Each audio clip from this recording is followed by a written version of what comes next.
Hey there, this is Jesse Johnson coming to you again. We haven't quite started The Princess Bride. I'm still reading the introductions. Up next is the introduction to the 25th anniversary edition, and I promise it's the last one. It's still my favorite book in all the world, and more than ever, I wish I had written it. Sometimes I like to fantasize that I did, that I came up with Fezzik, my favorite character, that my imagination summoned the Iacane sequence, the ensuing battle of wits to the death. Alas, Morgenstern invented it all, and I must be contented with the fact that my abridgment, though killed by all Florinese experts in '73, the reviews in learned journals brutalized me. In my book-writing career, only boys and girls together got a worse savaging. At least brought Morgenstern to a wider American audience. What is stronger than a childhood memory? Nothing, at least for me. I still have a recurring dream of my poor, sad father reading the book out loud. Only in the dream he wasn't poor and sad. He had had a wonderful life, a life equal to his decency, and, as he read, his English, so painful in truth, was splendid. And he was happy, and my mother so proud. But the movie is the reason we're back together. I doubt that my publishers would have sprung for this edition if the movie hadn't happened. If you're reading this, dollars to donuts, you've seen the movie. It was a wild success when it first hit theaters, but word of mouth caught up with it when the video cassette came out. It was a big hit in video stores then, still is. If you have kids, you've probably watched it with them. Robin Wright in the title role began her film career as Buttercup, and I'm sure we all fell in love with her again in Forrest Gump. Personally, I think she was the reason for that phenomenon. She was so lovely and warm, you just ached for poor dopey Tom Hanks to live happily with someone like that. Most of us love movie stories. Maybe back when Broadway held sway, people loved theater stories, but I don't think anymore. And I'll bet no one begs Julia Louis-Dreyfus to talk about what it was like shooting Seinfeld episode number 89. And novelist stories? Can you imagine querying Dostoevsky and begging him for funny stuff about the idiot? Anyway, these are some movie memories pertaining to The Princess Bride I thought you might not know. I'd taken some time off from writing the Stepford Wives screenplay to abridge the Morgenstern. And then someone at Fox heard about it, got hold of a manuscript copy of the book, liked it, was interested in making a movie out of it. This is early '73 we're talking about. The someone at Fox was their green light guy, hereafter referred to as the CG. You will read in such magazines as Premiere and Entertainment Weekly and Vanity Fair endless lists about the 100 most powerful studio figures. These various idiots all have the titles. Vice President in charge of this, Chief Executive in charge of that, etc. The truth? They are all oil slicks. Only one person per studio has anything resembling power, and that is the GG. The GG, you see, can make a picture happen. He, or she, is the one who releases the $50 million. If your movie is aimed for Sundance. Triple that if it's a special effects job. Anyway, the GG at Fox liked The Princess Bride.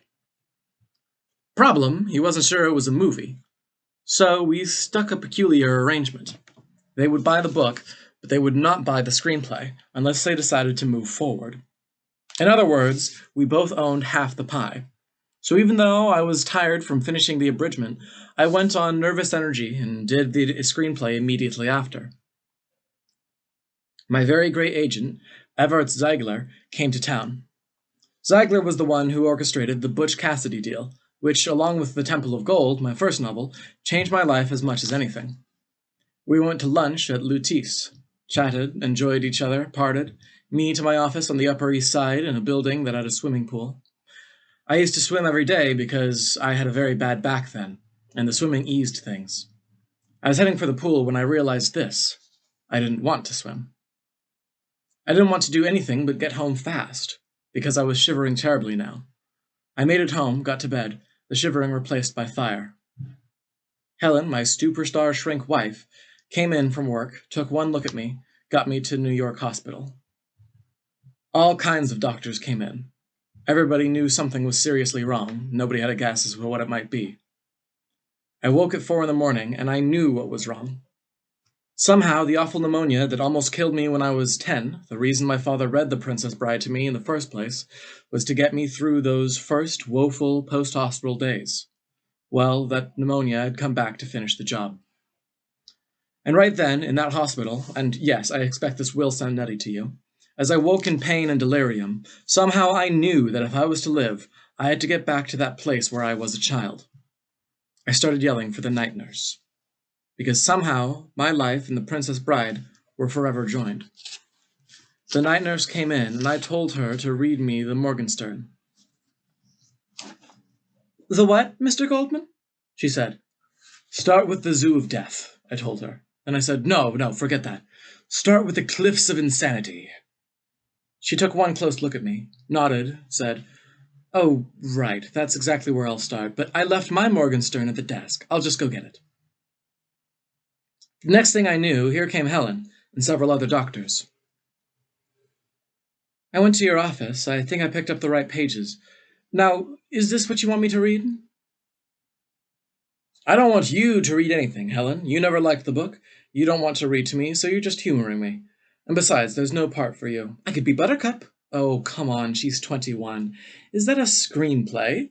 this handsome doctor said then. "I always wanted to be a movie star." "You be the man in black," I told him. Then I pointed to the big doctor in the doorway. "Give Fezzik a shot." That was how I first heard the screenplay. These medicos and my genius wife struggling with it in the middle of the night while I froze and sweated the fever raged against inside me. I passed out after a little while, and I remembered thinking at the last that the big doctor wasn't bad, and Helen, Miss Castanal, was an okay Buttercup. And so what if the handsome doctor was a stiff? I was going to live. Well, that was the beginning of the life of the screenplay. The GG at Fox sent it to Richard Lester in London. Lester directed, among others, A Hard Day's Night, the first wonderful Beatles film. And we met, worked, solved problems. The GG was thrilled. We were a go. Then he got fired, and a new GG came in to replace him. Here is what happens out there when that happens. The old GG is stripped of his epaulettes and his ability to get into Morton's on Monday nights, and off he goes, very rich. He had a deal in place for this inevitability, but disgraced. And the new GG takes the throne with but one rule firmly written in stone. Nothing his predecessor had in motion must ever get made. Why? Say it gets made. Say it's a hit. Who gets the credit? The old GG. And when the new GG, who can now get into Morton's on Mondays, had to run the gauntlet there, he knows all his peers are sniggering. That butthole, it wasn't his picture. Death. So the Princess Bride was buried, conceivably forever. And I realized that I had let control of it go. Fox had the book. So what if I had the screenplay? They could commission another. They could change anything they wanted. So I did something of which I'm genuinely proud. I bought the book back from the studio, with my own money. I think they were suspicious I had some plan or deal, but I didn't. I just didn't want some idiot destroying what I had come to realize was the most important thing I could ever be involved with. After a good bit of negotiating, it was again mine. I was the only idiot who could destroy it now. I had recently heard that the fine Jack Finney novel, Time and Again, had taken close to 20 years, and still hasn't made it to the screen. The Princess Bride didn't take that long, but not a lot less either. I didn't keep notes, so this is from memory. Understand, in order for someone to make a movie, they need two things: passion and money. A lot of people, it turned out, loved The Princess Bride. I know of at least 2 different GGs who were mad about it, who shook hands with me on the deal, who wanted to make it more than any other movie, who both got fired the weekend before they were going to set things in motion. One studio, a small one, even closed the weekend before they were going to set things in motion. The screenplay began to get a certain reputation. One magazine article listed it among the best that had never been shot. The truth is, after a decade and more, I thought it would never happen. Every time there was interest, I kept waiting for the other shoe to come clunking down. And it always did. But without my knowledge, events had never been put in motion a decade before that eventuality would be my salvation. When Butch Cassidy and the Sundance Kid was done, I took myself out of the movie business for a while. We're back in the late 60s now. I wanted to try something I had never done: non-fiction. I wrote a book about Broadway called The Season. In the course of the year, I went to the theater hundreds of times, both in New York and out of town, saw everything at least once. The show I saw most was a terrific comedy called Something Different, written by Carl Reiner.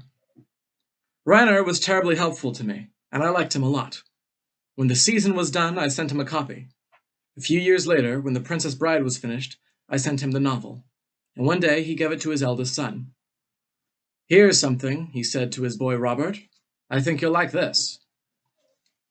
Robert was a decade away from starting his directing career then, but in '85 we met, and Norman Lear, bless him, gave us the money to go forward with the movie. Keep hope alive. We had our first script reading in a hotel in London in the spring of '86. Rob was there, as was his producer, Andy Scheinman. Cary Elwes and Robin Wright, Wesley, and Buttercup were there. So too were Chris Sarandon and Chris Guest, the villains Prince Humperdinck and Count Rugen, and Wally Shawn, the evil genius Vizzini. Mandy Patinkin, who played Inigo, was very much there. And sitting by himself, quietly, he always liked to sit quietly, was Andre the Giant, who was Fezzik. Not your ordinary Hadassah group. Sitting suavely in the corner was moi, two of the major figures of my years in the entertainment business. Elia Kazan and George Roy Hill said the same thing to me in interviews, that by the time of the first cast reading, the crucial work was done. If you had gotten the script to work and cast it properly, then you had a chance for something of quality. But if you had not, it didn't matter how skillful the rest of the process was, you were dead in the water. This probably sounds like madness to the uninitiated, and it should, but it is very much true. The reason it sounds like madness is this. Premiere Magazine isn't around when the script is being prepared. Entertainment Tonight isn't around for casting. They're only around during the shooting of a flick, which is the least important part of making any movie. Remember this. Shooting is just the factory putting together the car. A. Ruzimov was our biggest gamble that rehearsal morning. Under the name of Andre the Giant, he was the most famous wrestler in the world. I had become convinced that if there was ever to be a movie, he should be Fezzik, the strongest man. Rob thought Andre might be good for the part too. Problem was, no one could find him. He wrestled 330 plus days a year, always on the move. So we went ahead, trying to find someone else. Strangest casting calls I ever saw. These big guys came in. We were talking immense here, but they weren't giants. Occasionally we would find a giant, but either he couldn't act or he was skinny, and a skinny giant was not at all what we needed. Still, no Andre. One day, Rob and Andy were in Florin doing final location scouting when a call came. Andre would be in Paris the next afternoon. They flew over to meet him. Not easy, since Florin City has 0 non-stops to any of the major capitals of Europe. Not to mention, their scheduling depends on load. All Florin Air's flights are jammed because they wait until they are before they'll take off. They even allow people to stand in the aisles. I had only seen that myself once, in Russia, on a nightmare jaunt from Tbilisi to St. Petersburg. Eventually, Rob and Andy had to charter a tiny prop plane to make the meeting. They got to the Ritz, where the doorman said in a weird voice, "There's a man waiting for you at the bar." Andre, for me, was like the Pentagon. No matter how big you're told it's going to be, when you get close, it's bigger. Andre was bigger. His listed size was 550 pounds, 7.5 feet tall. But he wasn't really sure, and we didn't spend a lot of time fretting on the scale each morning. He was sick once, he told me, and lost 100 pounds in 3 weeks. But other than that, he'd never talked about his dimensions. They chatted in the bar, and then went up to Rob's room where they went over the script. A couple of things were clear. Andre had a clock-stopping French accent, and, worse, his voice came from the sub-basement. Rob gambled, gave him the role. He also recorded Andre's part on tape for him, line for line, inflections hopefully included, so Andre could take it with him on the road and study it in the months before the rehearsal began.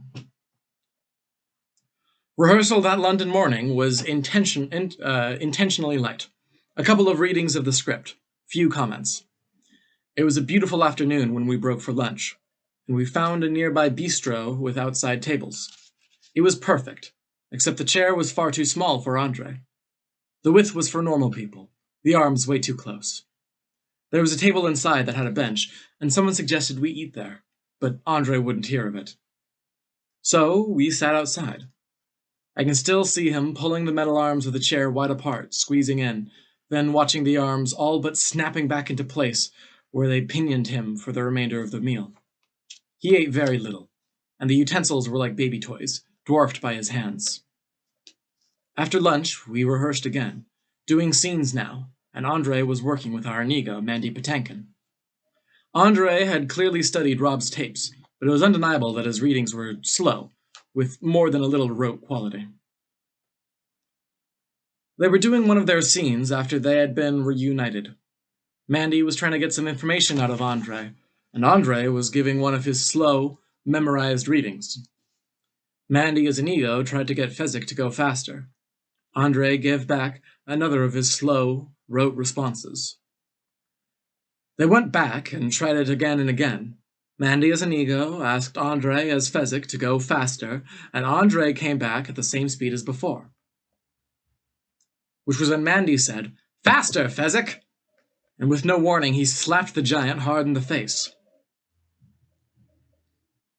I could still see Andre's eyes go wide. I don't think he had been slapped outside the ring since he was a little boy. He looked at Mandy. There was a brief pause. A very dead silence filled the room. And then, Andre started speaking faster. He just rose to the occasion, gave it more pace and energy. You could almost see his mind. "Oh, this is how you do it outside the ring. Let's try it for a while." In truth, that slap was the beginning of the happiest period of his life.